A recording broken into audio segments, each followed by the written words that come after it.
I stared at the formal dinner invitation from my parents, knowing tonight they planned to humiliate me in front of the entire family to celebrate my younger sister Sarah becoming CEO of a major tech company earning $520,000 annually. What they did not know was that the man they saw as their greatest disappointment secretly owned a $2 billion empire spanning real estate technology and investment portfolios across 3 continents. Tonight, I would attend as the failure they expected to see. Standing in my modest apartment that morning, I carefully selected the most worn clothes from my closet. The faded jeans had holes near the knees, and the wrinkled button-down shirt looked like I had picked it up from a thrift store clearance rack. My family expected to see Axel the failure, so that was exactly what I would give them. The irony was almost unbearable. Just 12 hours earlier, I had closed a $300 million acquisition deal from my penthouse office overlooking Central Park. Marcus, my executive assistant, had called to congratulate me on expanding our Pacific real estate group into the European market. The deal would bring our total portfolio value to over $2.7 billion. I grabbed the keys to my old Honda Civic from 2008, the same car I had driven since college. It sat in the parking garage next to my collection of luxury vehicles that my family had never seen. The Lamborghini, the Tesla, and the custom Bentley would remain hidden just like everything else about my real life. Driving toward my childhood neighborhood memories flooded back to when I started building my empire at age 22. Everyone thought I had dropped out of college to waste my life, but I had actually discovered an opportunity in emerging technology markets that would change everything. While my classmates were studying for finals, I was developing software solutions for small businesses that larger corporations had ignored.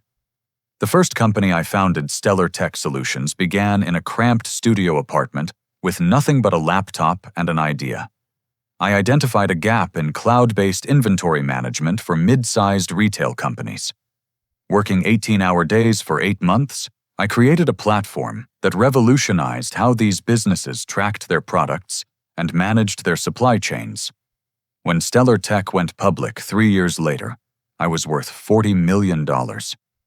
Instead of celebrating with my family, I kept the success completely secret. I wanted to see if they would ever love me for who I was, not what I could provide them financially. The answer became clearer with each passing year.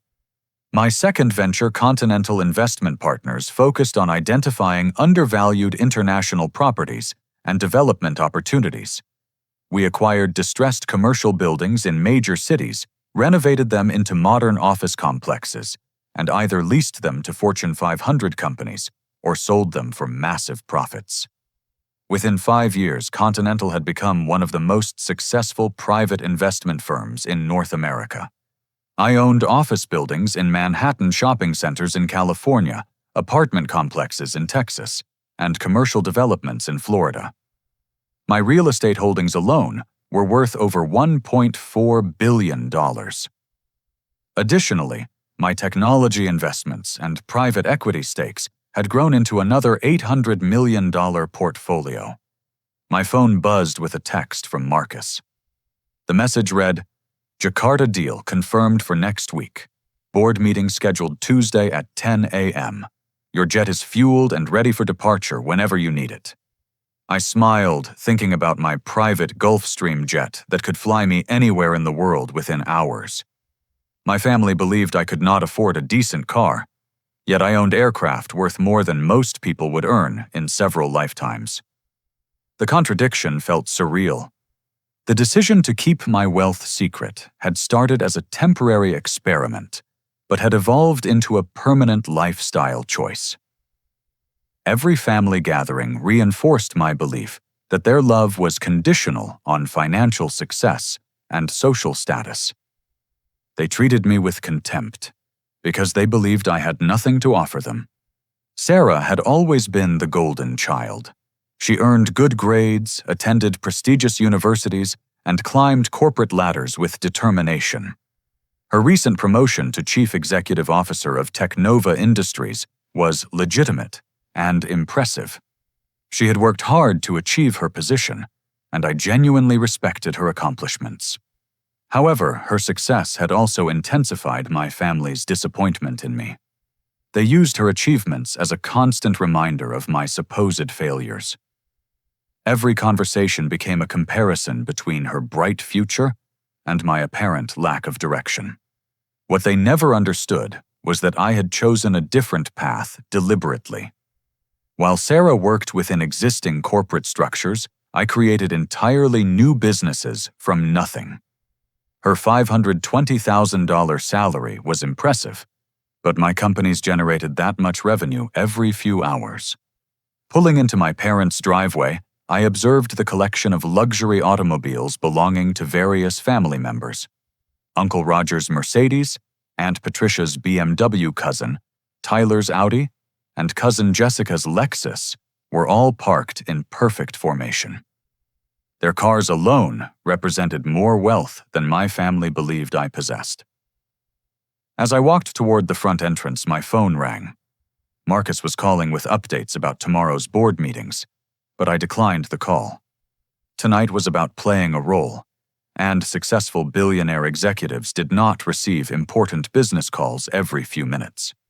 Standing at the front door, I took a deep breath and prepared to become the person they expected to see.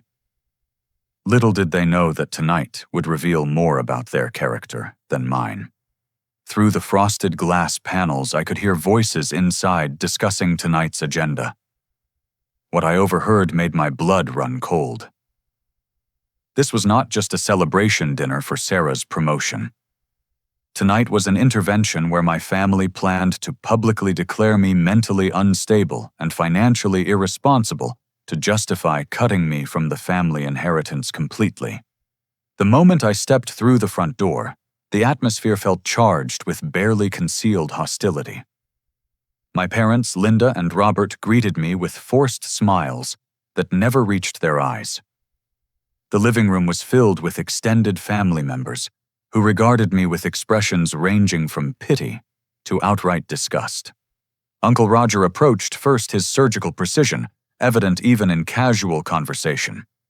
At 58, he had built a reputation as one of Chicago's most respected cardiovascular surgeons.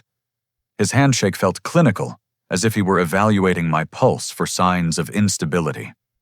"Axel, good to see you could make it tonight," he said, his tone suggesting he questioned my ability to navigate basic social obligations.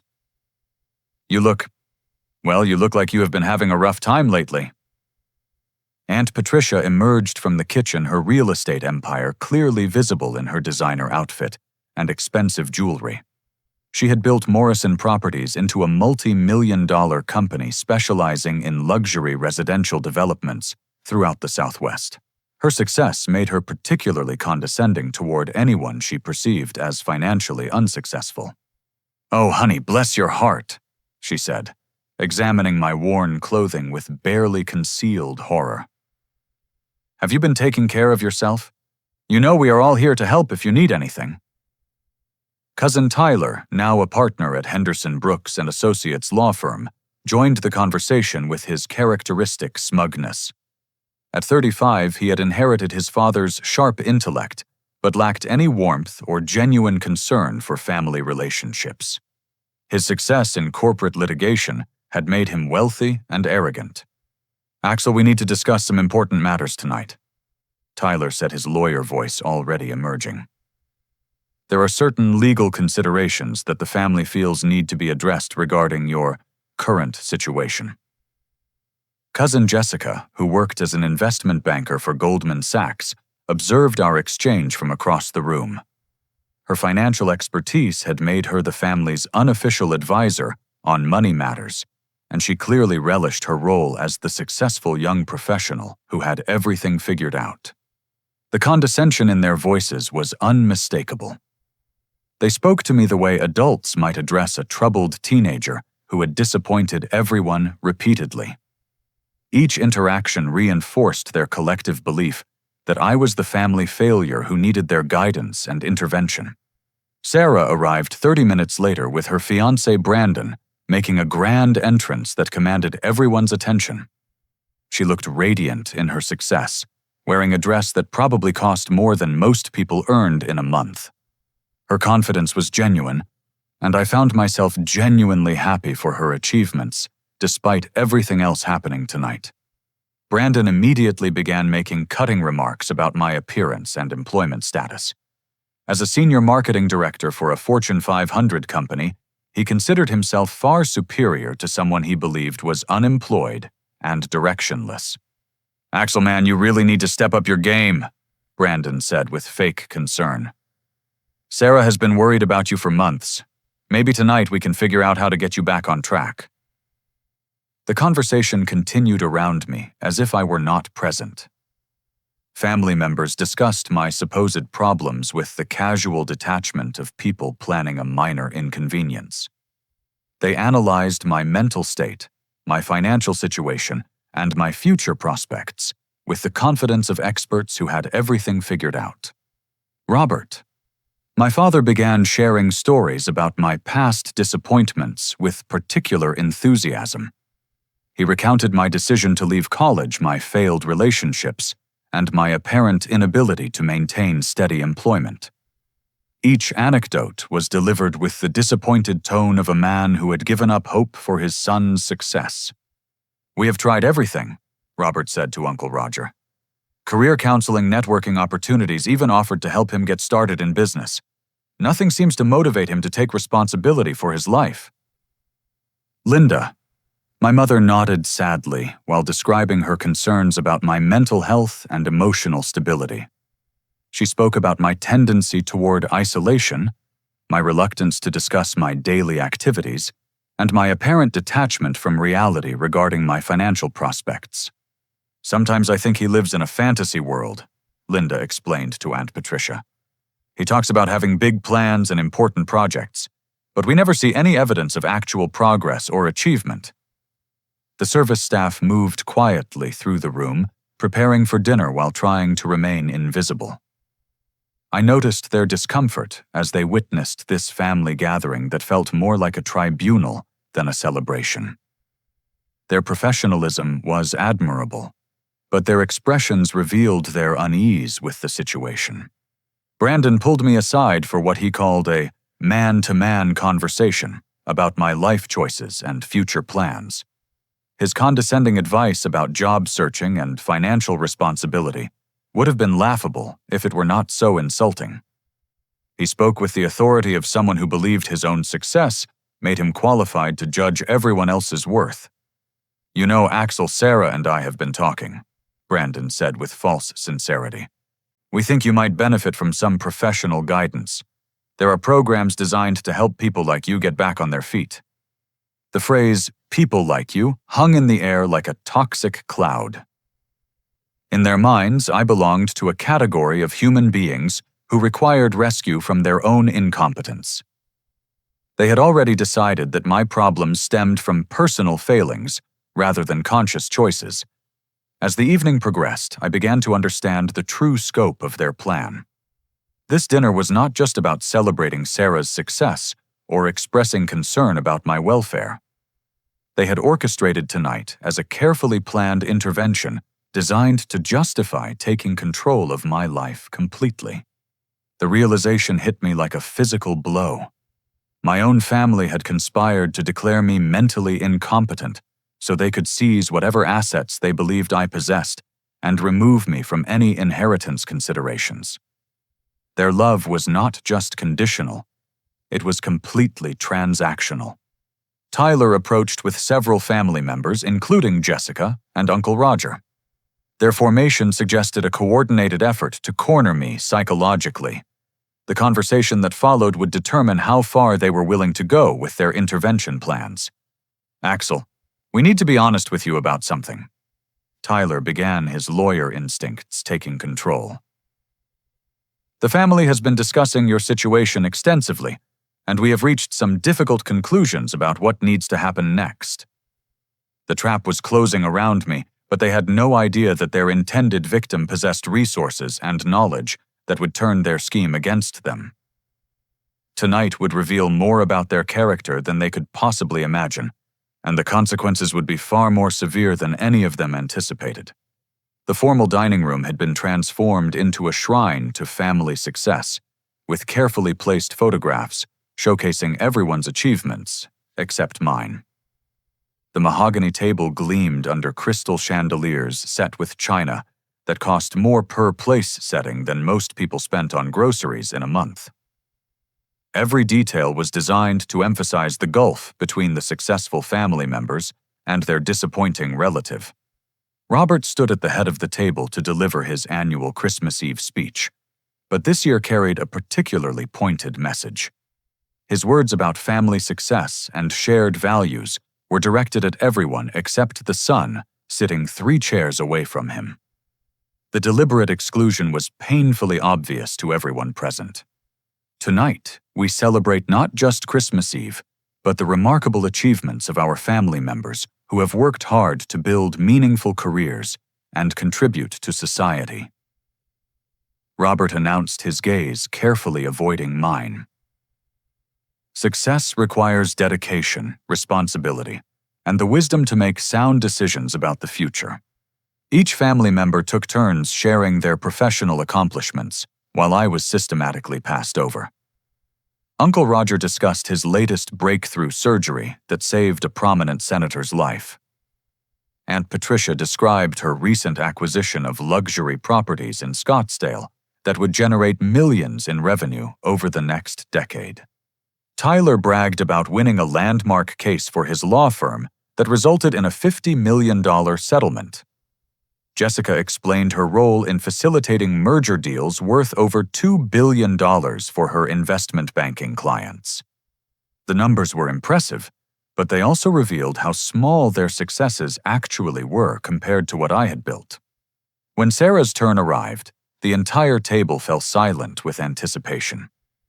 Her announcement about the engagement to Brandon and detailed explanation of her promotion dominated the conversation for nearly 20 minutes. She described her new salary stock options company car and executive privileges with the enthusiasm of someone who had achieved a lifelong dream. Technova Industries has given me complete authority over product development, strategic partnerships, and international expansion, Sarah explained proudly. Our projected revenue growth for next year is 40%, which represents over $300 million in additional business. Brandon presented the engagement ring with theatrical flourish, describing their honeymoon plans in Switzerland and their search for a luxury home in the suburbs. The ring was genuinely beautiful, probably worth around $50,000, and their happiness seemed authentic despite the toxic family dynamics surrounding us.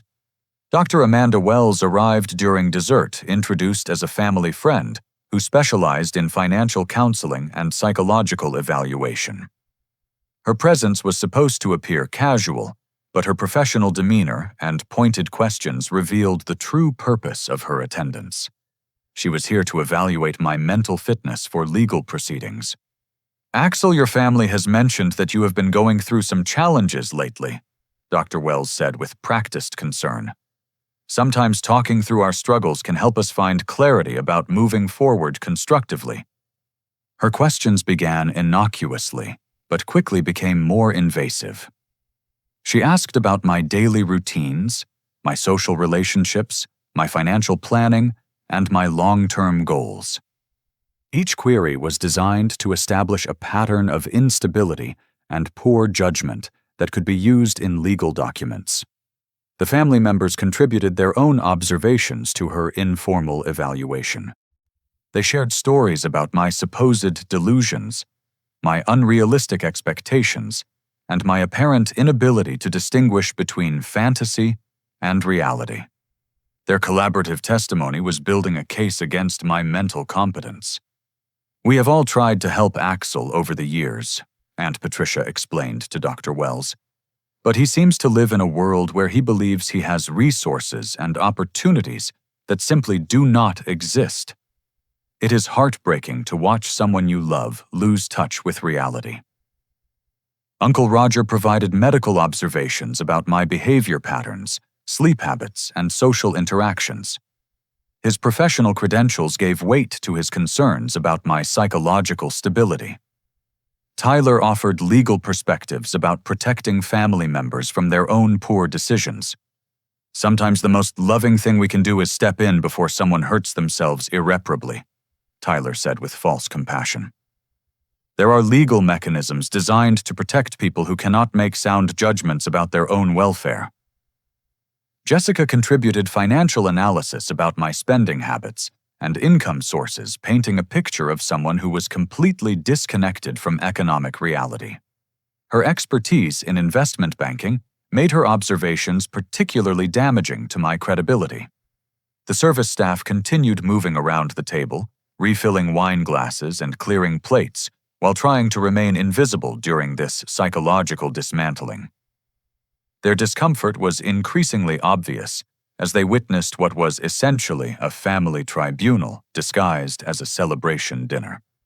Brandon joined the conversation with observations about my social isolation and apparent inability to maintain romantic relationships.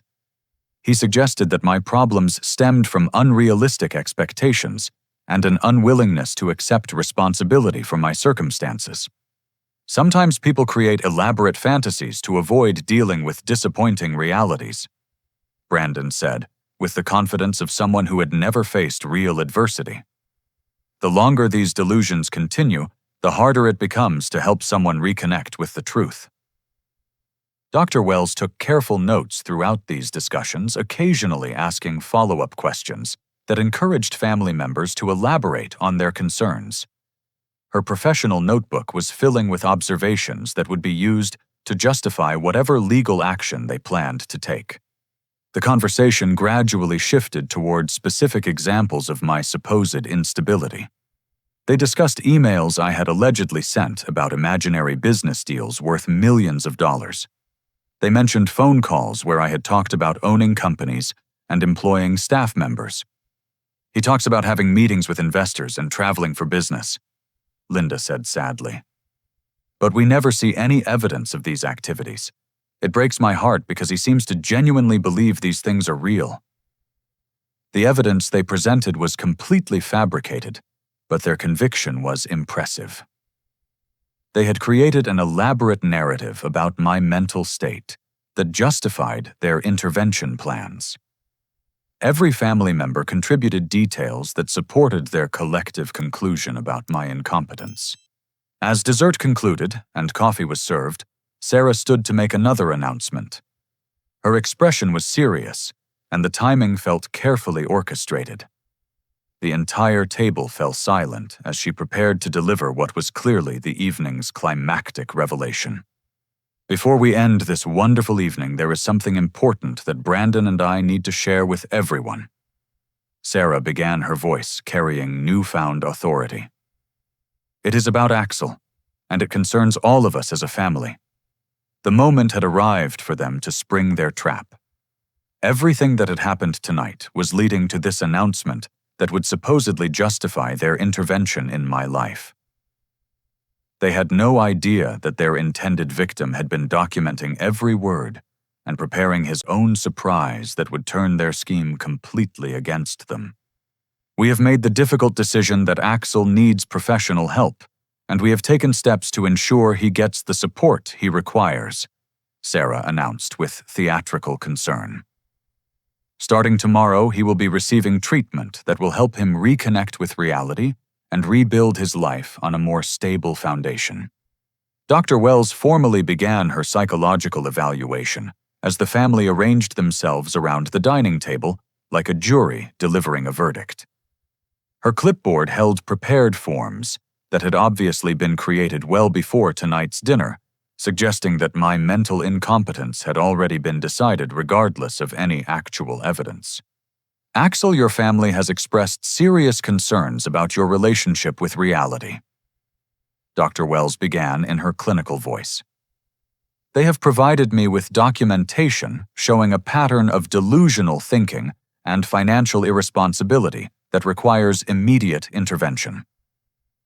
Robert produced a folder containing what he claimed were emails I had sent over the past 6 months.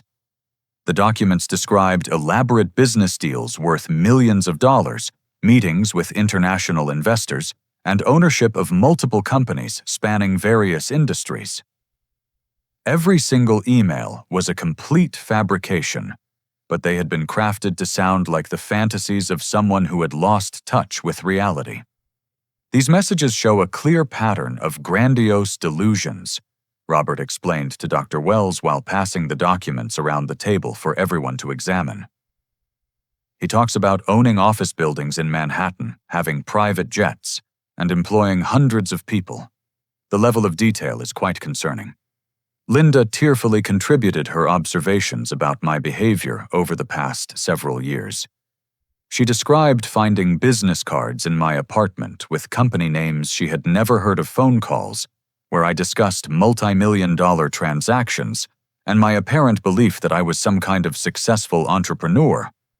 As his mother, it breaks my heart to see him living in this fantasy world, Linda said, while dabbing her eyes with an expensive napkin. We have tried everything to help him face reality, but he seems completely convinced that these delusions are true.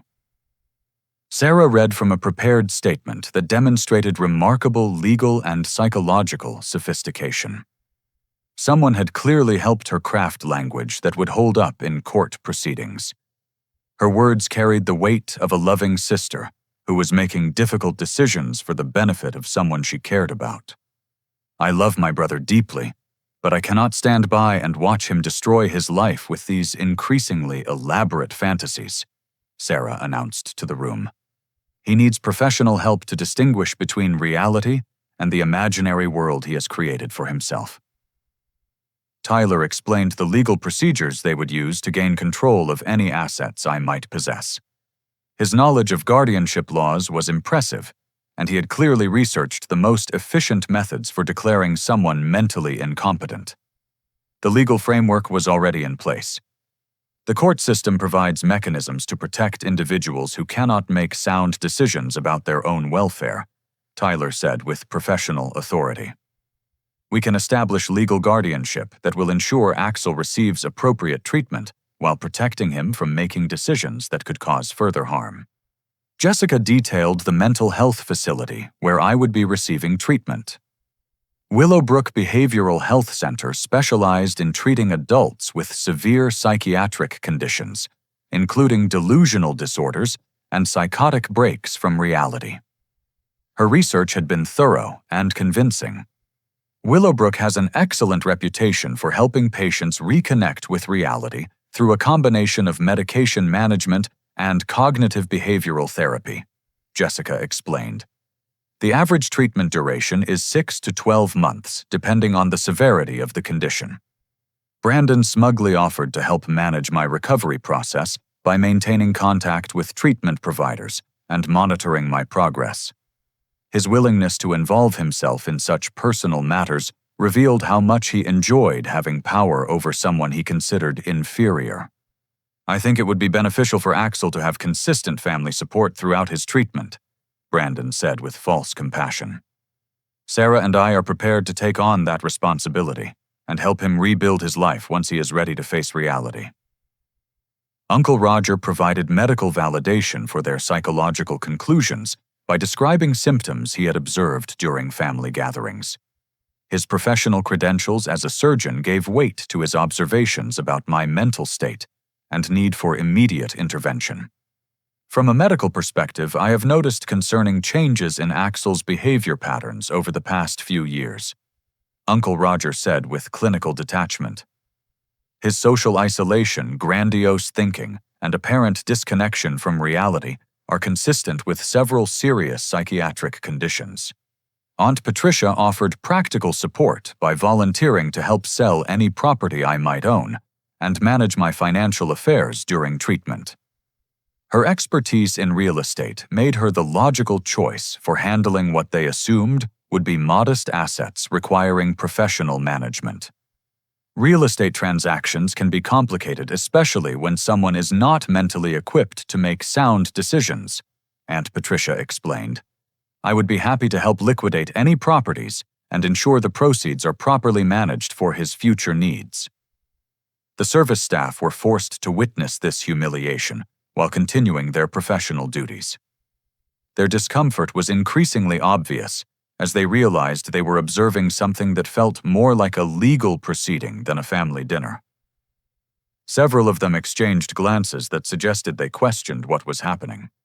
Dr. Wells presented her preliminary psychiatric evaluation, concluding that I was suffering from severe delusional disorder with grandiose features. Her diagnosis was based entirely on fabricated evidence and family testimony, but it sounded official and convincing. The medical language added legitimacy to their intervention plans. Based on my observations and the documentation provided by his family, I believe Axel requires immediate psychiatric evaluation and treatment, Dr. Wells announced. His delusions have become elaborate and persistent, suggesting a significant break from reality that could worsen without professional intervention. Morrison, the family attorney, began explaining the commitment papers they had prepared in advance. The legal documents would grant them authority to make medical and financial decisions on my behalf, justified by my alleged mental incompetence. Everything had been arranged before tonight's dinner. These guardianship papers will protect Axel from making decisions that could cause him further harm, Morrison explained, while removing official-looking documents from his briefcase. Once signed, we can ensure he receives appropriate treatment, and his assets are managed responsibly. The family members took turns discussing their plans for my assets and future care, with the casual confidence of people who had already decided the outcome. They talked about me as if I were not present debating how to divide responsibilities for managing someone they considered mentally disabled.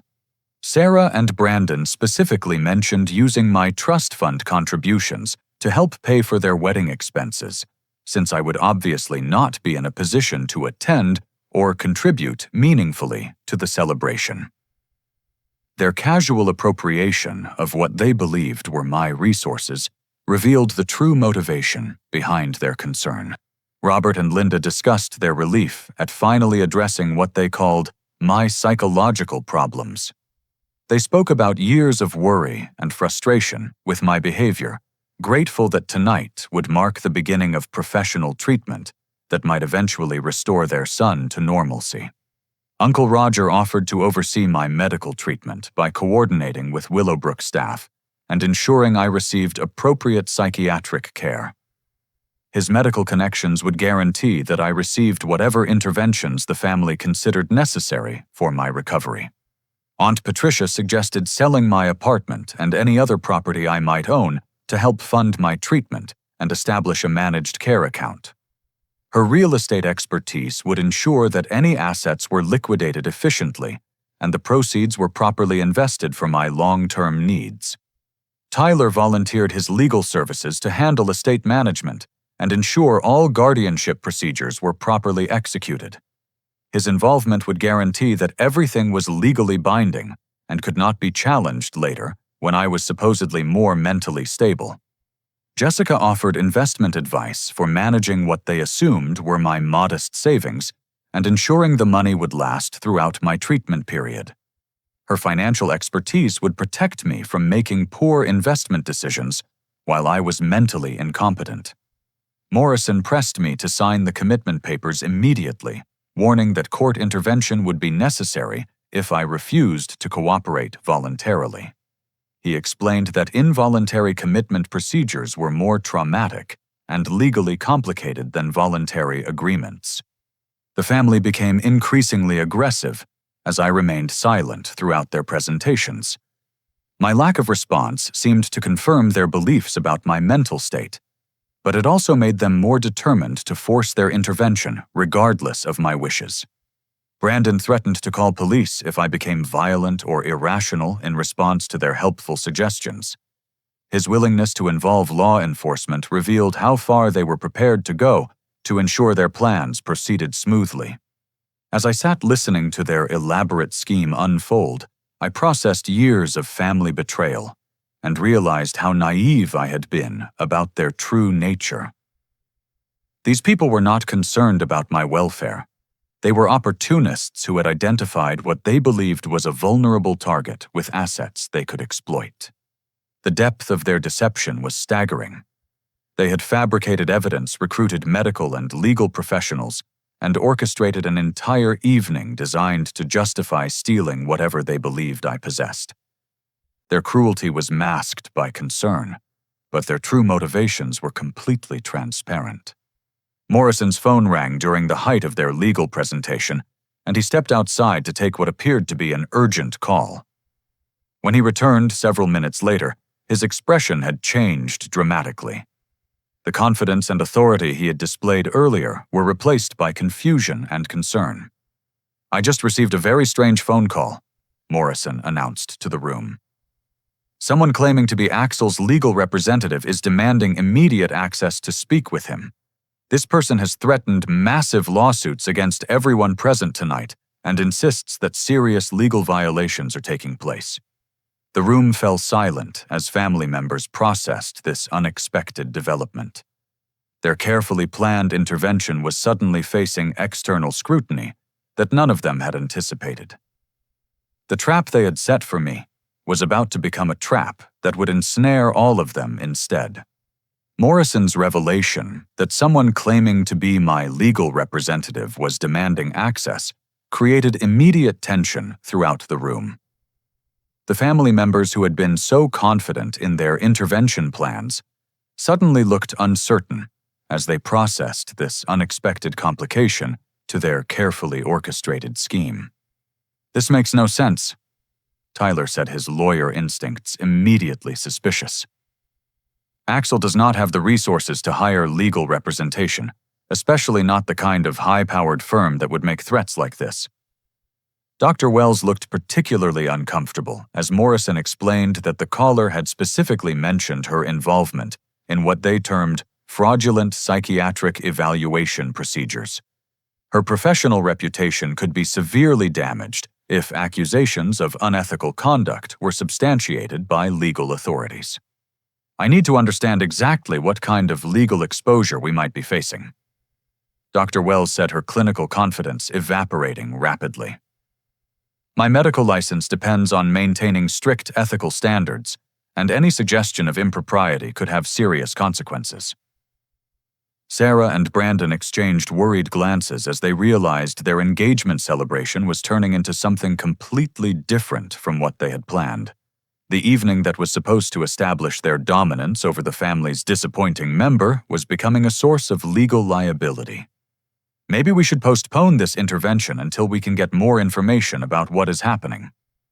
Sarah suggested, her CEO instincts recognizing potential risk factors that required careful evaluation before proceeding. Uncle Roger began questioning whether their evidence against me was sufficient to withstand professional legal scrutiny. His medical background made him particularly aware of liability issues related to psychiatric evaluations and involuntary commitment procedures.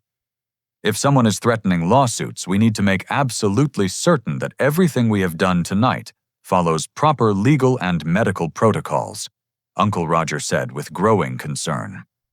"False imprisonment and medical malpractice claims could destroy our professional reputations." Aunt Patricia worried about how real estate fraud accusations might affect her business relationships and professional standing in the industry. Her success depended on maintaining credibility with clients who trusted her judgment about property transactions and financial management. "I cannot afford to be associated with anything that might be construed as elder abuse or financial exploitation," Aunt Patricia said nervously. "My real estate license requires maintaining the highest ethical standards in all business dealings." The family attorney Morrison looked increasingly agitated as he processed the legal implications of the evening's activities. If someone with significant resources was prepared to challenge their actions, the guardianship procedures he had recommended might constitute serious legal violations. "I need to review all documentation immediately to ensure we have not exceeded any legal boundaries," Morrison said while gathering papers from the table. "Fraudulent commitment proceedings are felony charges that could result in disbarment and criminal prosecution." Jessica began calculating the financial liability they might face if lawsuits were actually filed against the family members.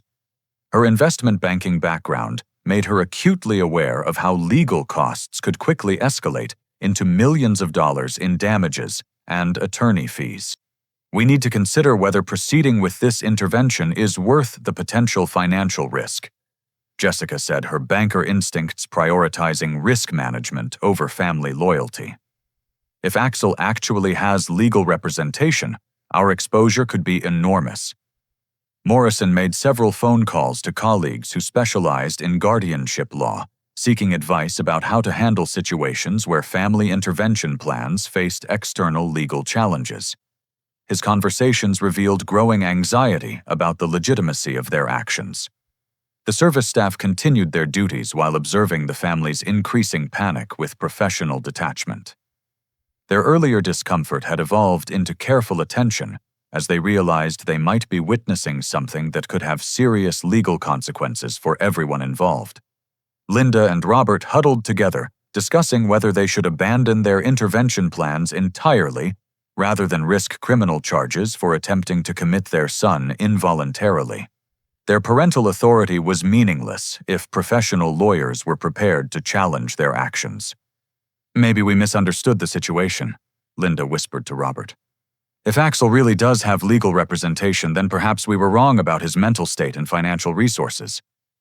Brandon became increasingly agitated as he realized that his involvement in the family's scheme could affect his own career prospects and professional reputation. Marketing executives could not afford to be associated with legal scandals involving fraud or elder abuse. "I think I should remove myself from this situation immediately," Brandon told Sarah quietly.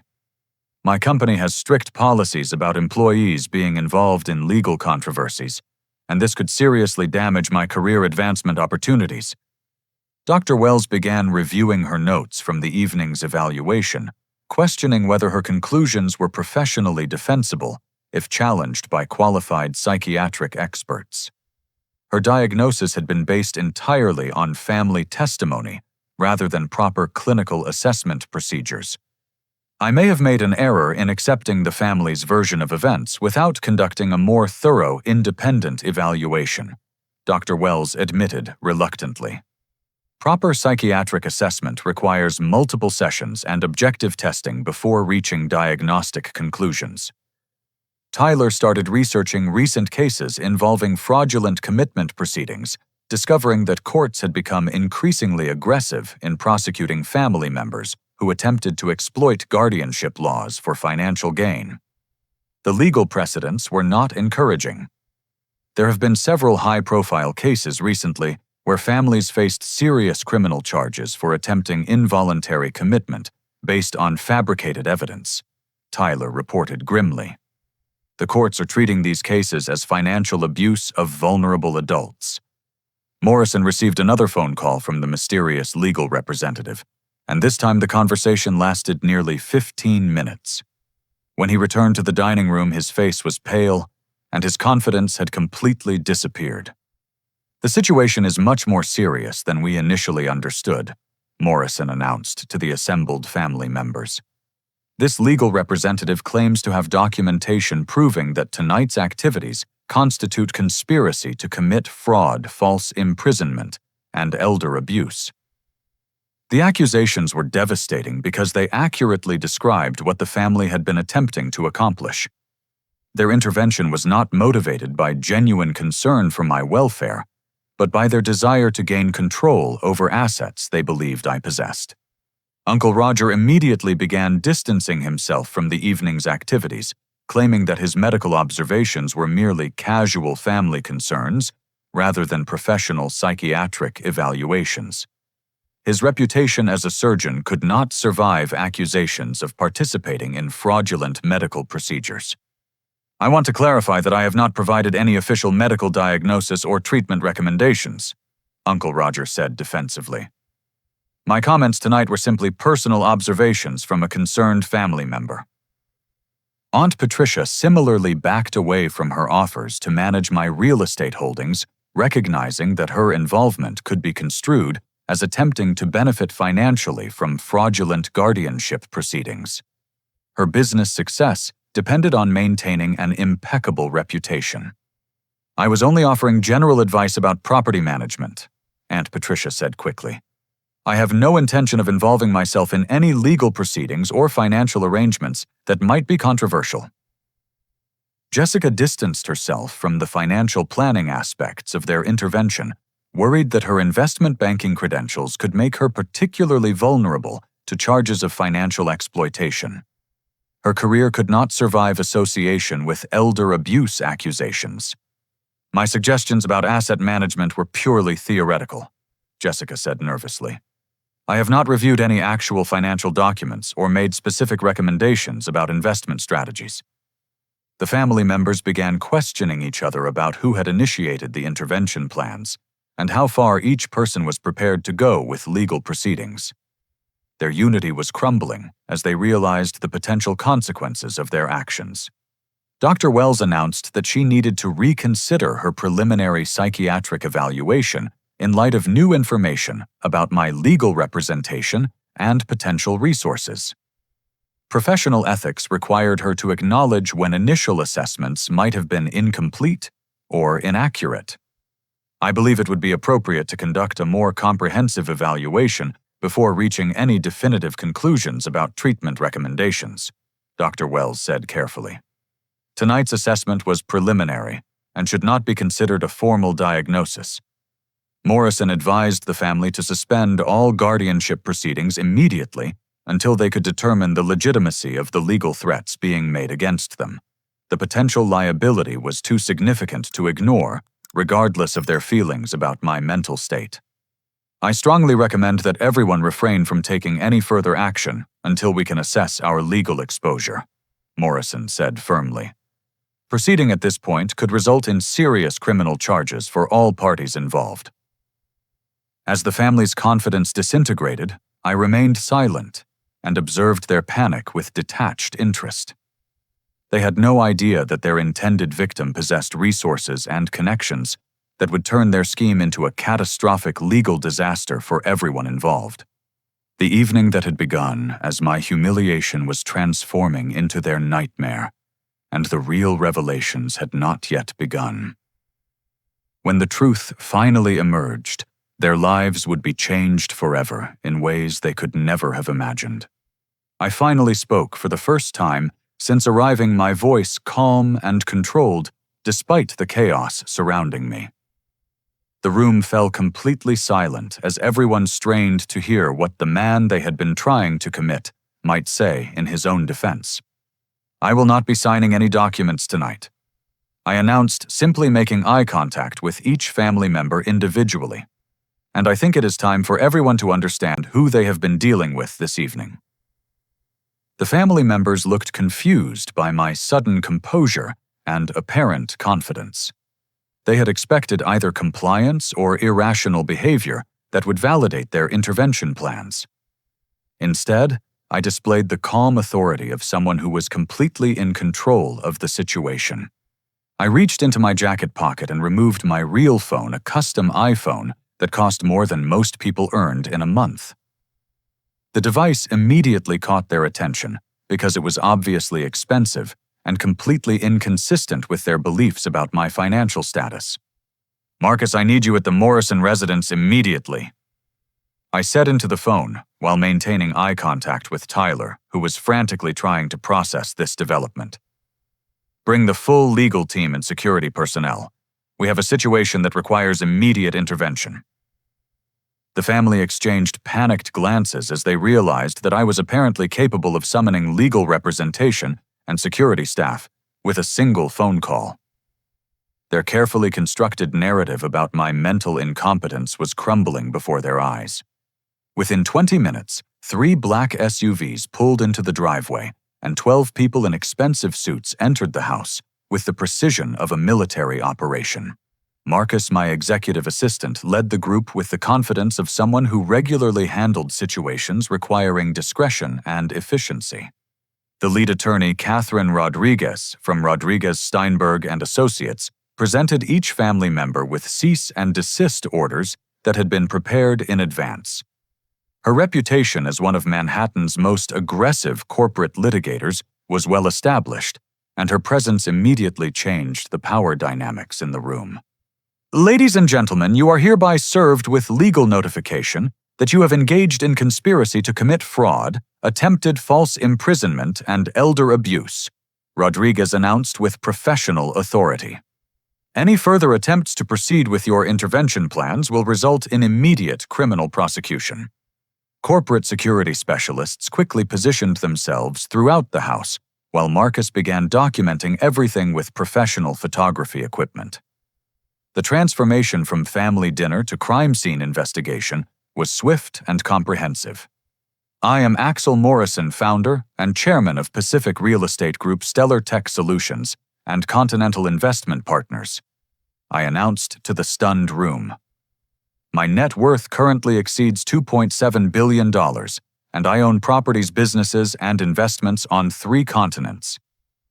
The documentation Rodriguez presented included corporate filings, financial statements, and property records that proved every detail of my claims. The Pacific Real Estate Group alone owned commercial properties worth over $1.4 billion in 12 major cities. Sarah's face went completely white as she realized that her supposedly mentally ill brother was actually one of the most successful entrepreneurs in the country. Her $520,000 salary, which had seemed so impressive an hour earlier, represented what my companies earned in approximately 45 minutes. "This is impossible," Robert stammered, examining the financial documents with shaking hands. "You cannot possibly own all of this. We would have known if you were wealthy." Brandon tried to maintain his composure, but his marketing director's salary of $150,000 per year was completely insignificant compared to the wealth I had accumulated. His smugness evaporated as he realized he had been condescending to someone who could buy his entire company without affecting his budget. Uncle Roger's medical expertise meant nothing when confronted with legal documentation proving that his patient evaluation had been based on completely false premises. His participation in tonight's intervention would likely cost him his medical license and professional reputation. The psychological evaluation conducted by Dr. Wells tonight was based entirely on fabricated evidence provided by family members who were attempting to commit fraud, Rodriguez explained while presenting additional documentation. This represents gross violation of medical ethics and potential criminal conspiracy. Aunt Patricia's real estate empire, which she had worked decades to build, was worth approximately $40 million. My property holdings in Manhattan alone exceeded her entire life's work by a factor of 30. Her offers to help manage my assets were suddenly laughable. Tyler's success as a corporate lawyer became meaningless when Rodriguez revealed that her firm was prepared to file lawsuits seeking damages in excess of $500 million for tonight's attempted fraud. His legal expertise had led him into the most expensive mistake of his career. Everyone present tonight participated in a conspiracy to deprive Mr. Morrison of his constitutional rights and steal his assets through fraudulent legal proceedings. Rodriguez continued relentlessly. The evidence is overwhelming, and the penalties will be severe. Jessica's investment banking credentials were impressive until Marcus presented documentation showing that my Continental Investment Partners had facilitated transactions worth over $12 billion in the past 3 years alone. Her advice about managing my modest savings was almost insulting. Morrison, the family attorney, realized that his guardianship papers were now evidence in a federal fraud case that could result in disbarment and criminal prosecution. His legal career was effectively over because he had allowed himself to be manipulated into participating in an elaborate fraud scheme. Dr. Wells will face professional sanctions and possible criminal charges for conducting fraudulent psychiatric evaluations, Rodriguez announced.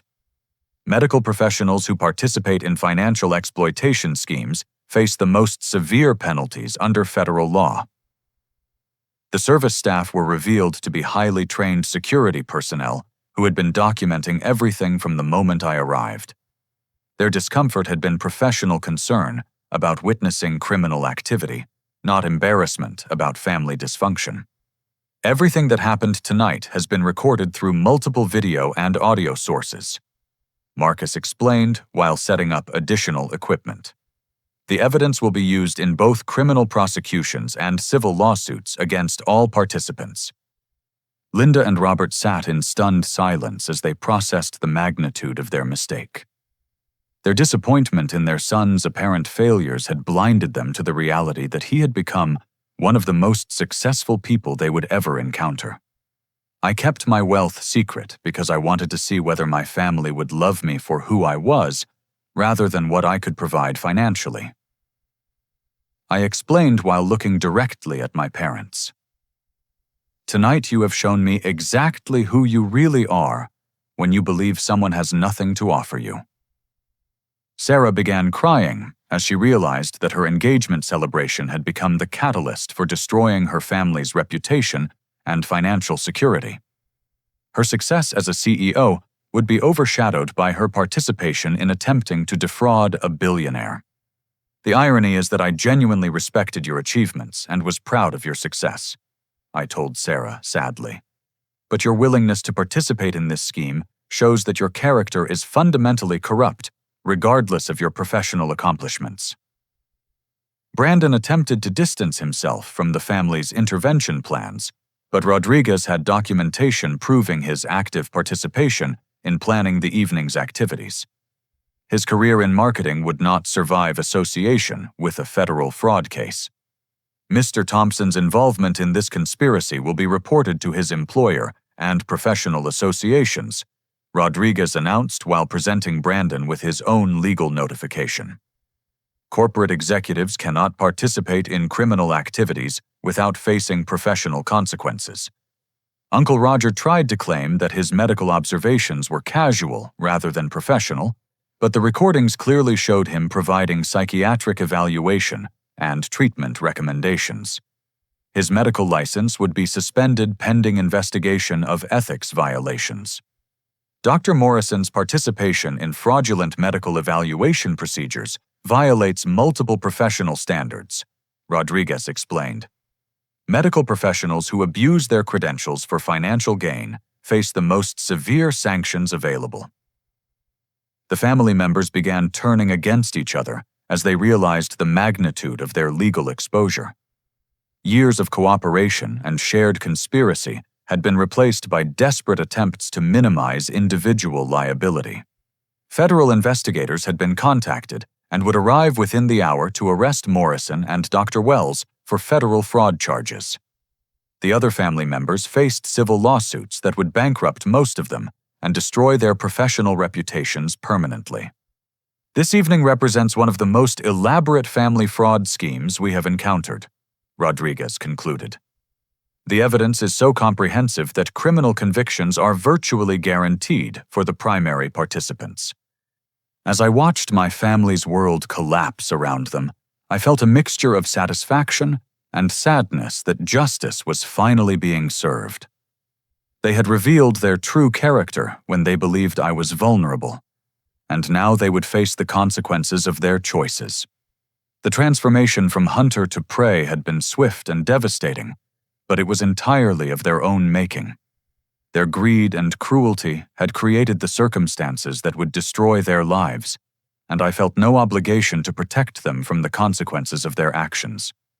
Within 2 hours, federal agents arrived at the Morrison residence to execute arrest warrants for Morrison and Dr. Wells on charges of conspiracy to commit fraud, attempted false imprisonment, and elder abuse. The investigation had moved swiftly once Rodriguez contacted the FBI Financial Crimes Division with evidence of tonight's activities.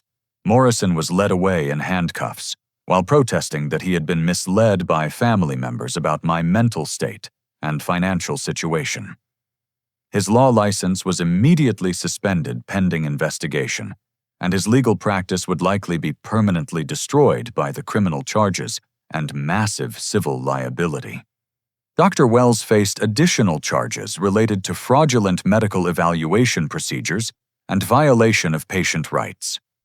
Her participation in the scheme would result in loss of her medical license, professional sanctions, and potential prison time for abuse of psychiatric authority. Sarah and Brandon received notification that they were facing federal charges for conspiracy and attempted theft through fraudulent legal proceedings. Sarah's position as CEO of Technova Industries became untenable once news of her arrest became public, and she was terminated immediately by the board of directors. Brandon's employer, Morrison Marketing Group, fired him within 24 hours of learning about his involvement in the fraud scheme. His career in corporate marketing was effectively over, as no reputable company would hire someone with pending federal fraud charges. Uncle Roger lost his medical license when the state medical board learned of his participation in fraudulent psychiatric evaluation procedures.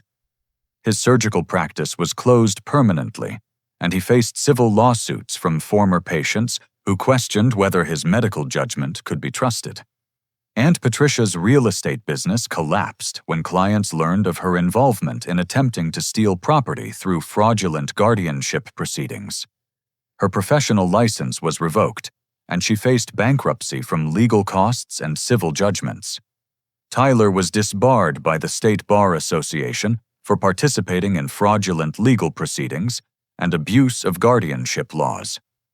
His partnership at Henderson Brooks and Associates was terminated, and he faced criminal charges that could result in significant prison time.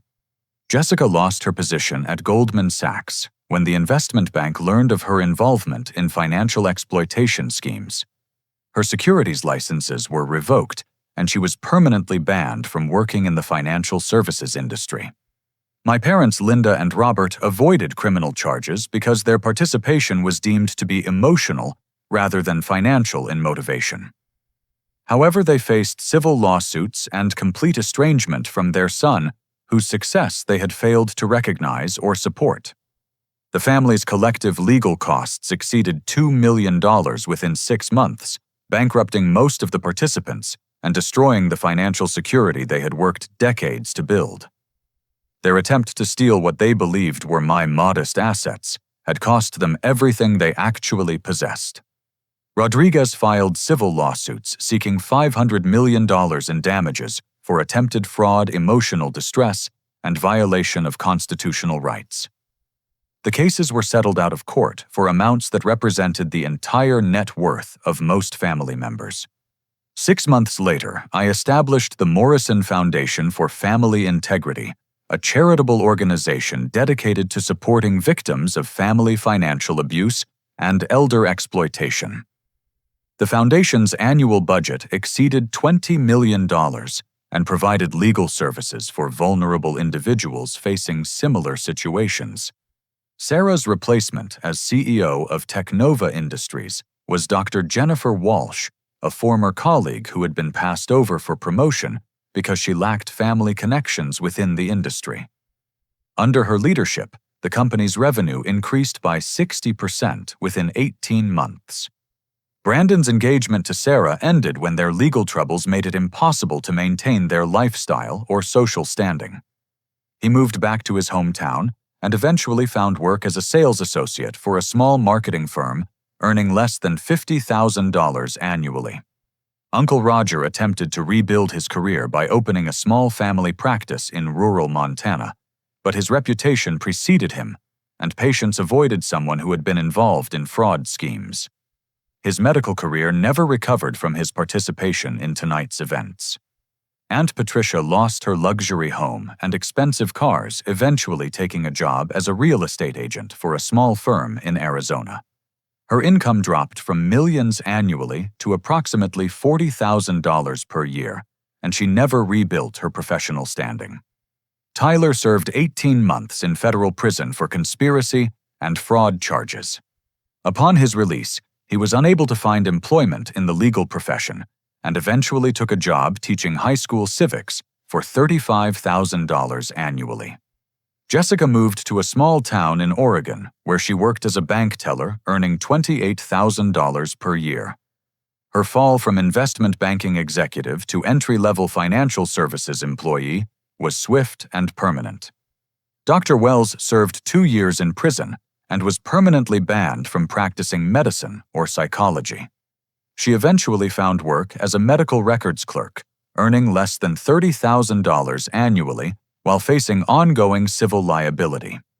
Morrison's law firm dissolved within 6 months of his arrest as clients fled and partners distanced themselves from the scandal.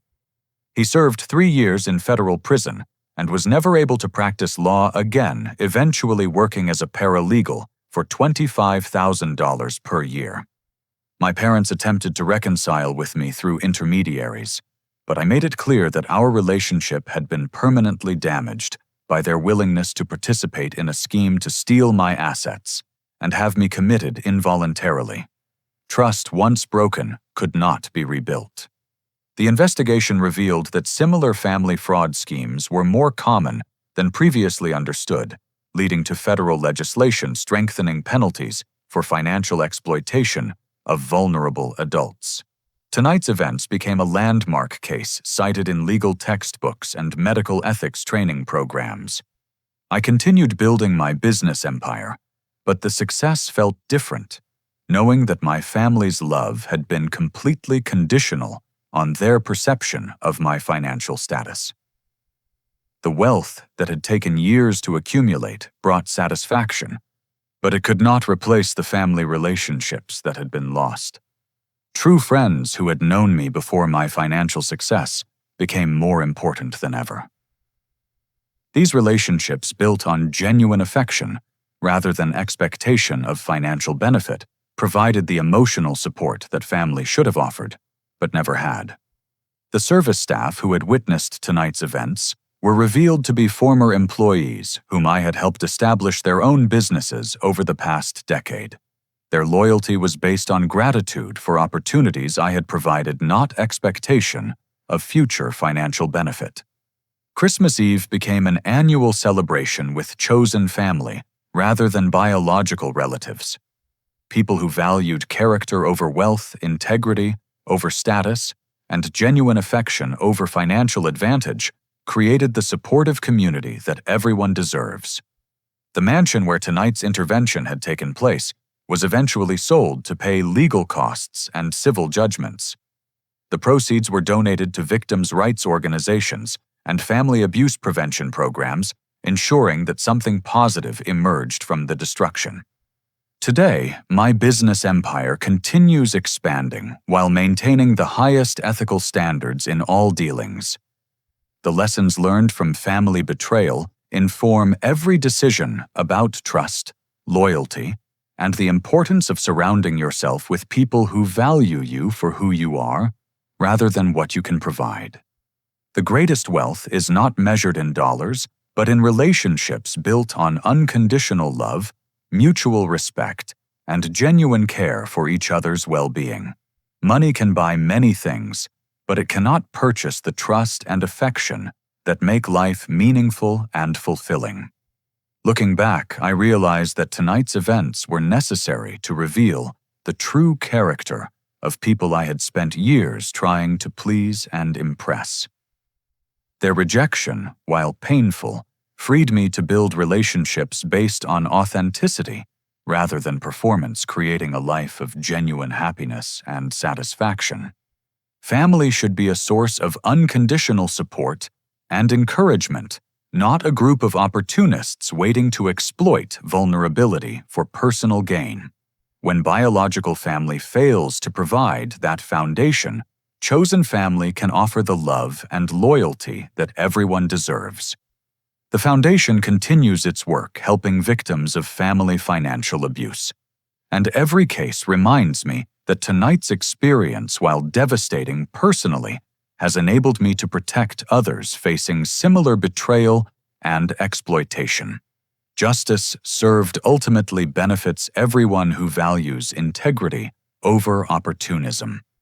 Have you ever experienced a situation where people treated you differently because of their assumptions about your financial status or success? How do you think we can build genuine relationships that are not influenced by material wealth or social standing? Your thoughts and experiences matter to me, and I would love to hear your perspective in the comments below.